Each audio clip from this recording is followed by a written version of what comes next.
Let me tell you something your boss will never say to your face.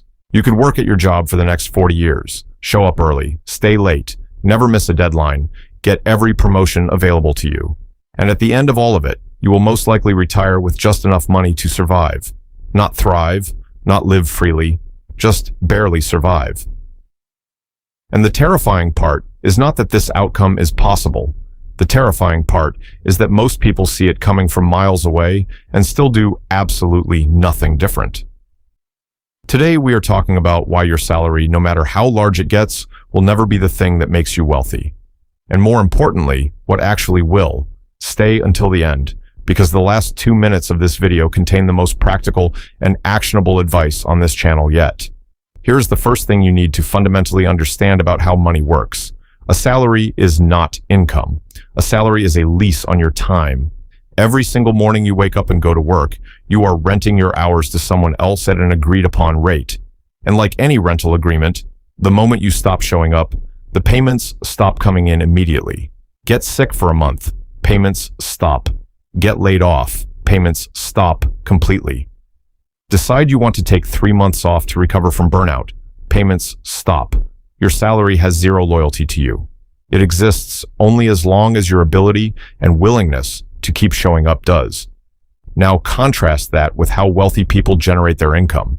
They do not rent their time. They own things. And the things they own generate money continuously, whether they are working or sleeping or sitting on a beach somewhere doing absolutely nothing productive. A rental property does not care if the owner is sick. It collects rent regardless. A dividend stock does not need the investor to show up anywhere. It sends a check every quarter automatically. A business with the right systems in place generates revenue whether the owner is present or not. This is the fundamental difference that almost nobody talks about honestly. It is not about how much you earn. It is about whether your income requires your constant presence to exist. Salary income requires your presence every single day. Asset income does not. And that difference, compounded over decades, is the entire explanation for why some people build extraordinary wealth and most people never do. Now, here is where it gets even more frustrating. Even the salary income you do earn, the government makes sure to take an enormous cut before you ever see a single dollar of it. Salary income is the most heavily taxed form of income in the United States. Full stop. No debate. Federal income tax, state income tax, Social Security, Medicare. By the time all of those are done with your paycheck, you might be taking home somewhere between 65 and 75 cents of every dollar you actually earned. Sometimes significantly less depending on which state you call home. Now here is what makes that genuinely infuriating. Wealthy people who earn their income through investments pay dramatically less in taxes on every dollar they receive. Long-term capital gains the profits from selling investments held for longer than 1 year are taxed at a maximum of just 20%, even for the highest earners in the country. Many middle-class investors pay only 15%. Compare that to the 22% federal rate, plus Social Security, plus Medicare, plus state taxes that a salary earner at a similar income level gets hit with every single paycheck.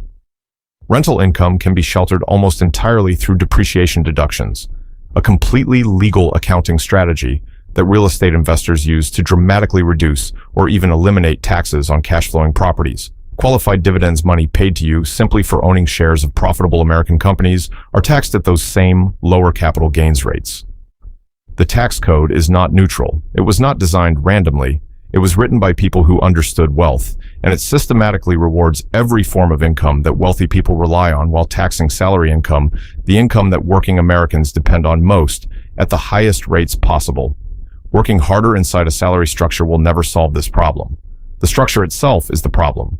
But here is what most people do when they finally get a raise and start earning more. They spend more. It happens so automatically and so naturally that most people never even notice it occurring. You get a 15% raise, and within 6 months, your lifestyle has quietly expanded to consume every new dollar of it. Nicer apartment, better car, more dining out, upgraded wardrobe, a few more subscriptions. Economists call this lifestyle inflation, and it is one of the most silently devastating wealth-destroying forces in the lives of ordinary Americans. Not because people are irresponsible, but because spending more when you earn more feels completely natural and completely justified every single time. The result is genuinely brutal when you do the math. You could go from earning $50,000 to earning $90,000 over the course of your career and end up with almost exactly the same accumulated wealth because every raise was immediately absorbed by an expanded lifestyle. This is why people earning six figures are still living paycheck to paycheck all across America. Not because $100,000 is not enough money, but because lifestyle always finds a way to consume whatever amount is available. The wealthy solve this with one simple but ruthlessly enforced rule. When income goes up, expenses stay completely flat. The gap that opens between rising income and deliberately flat expenses gets immediately deployed into assets. Every single time, without exception. That gap invested consistently over time is where real wealth actually comes from, not the salary itself. Now let us talk about the force that makes all of this possible. Compound interest. You invest $10,000 today at a 10% annual return, the historical long-term average of the S&P 500. After 1 year, you have $11,000. After 2 years, you have $12,100. After 10 years, you have nearly $26,000. After 30 years, without ever adding a single additional dollar, you have $174,494. The money grew entirely by itself. While you slept, while you worked, while you lived your life. Now ask yourself, does your salary do anything like that? No. Your salary earns exactly the same next year as this year, unless someone in a meeting you were not invited to decides you deserve a raise. Your salary requires your constant daily participation just to remain the same. Assets grow on their own, salaries do not. And over 30 years, that distinction becomes the entire difference between financial freedom and lifetime financial dependency.